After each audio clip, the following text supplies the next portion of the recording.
Olá, turminha! Bom dia! A Aquarela do ABC está na Semana Literária e hoje a tia Fabi vai contar para vocês a história do gato xadrez. Eu vou contar para vocês como nasce um gato xadrez. Sua mãe era uma gatinha branca da cor de farinha. O seu pai, um gato grandão, preto que nem um carvão. E quando nasceram os gatinhos, pra não dar confusão, não nasceu da cor de farinha e nem da cor de carvão. A natureza é tão sábia.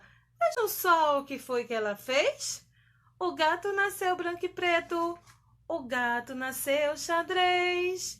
O gato nasceu branco e preto. O gato nasceu xadrez. Era uma vez um gato xadrez. Caiu da janela, mas foi só uma vez. Era uma vez um gato azul. Tomou um susto e fugiu para o sul. Era uma vez um gato vermelho. Entrou no banheiro, fez careta no espelho.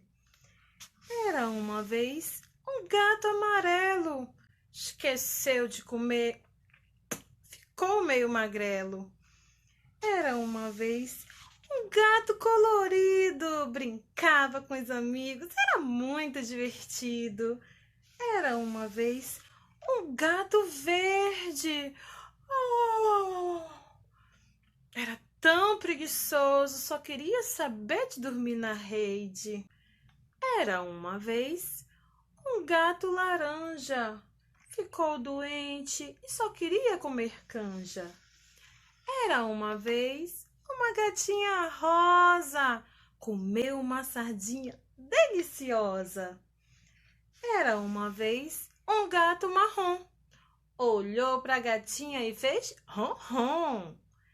Era uma vez um gato branco, era tão sapeca que pulou do barranco. Era uma vez um gato preto, era tão teimoso que brincou com o espeto. Era uma vez um gato xadrez. Quem gostou dessa história, que conte outra vez.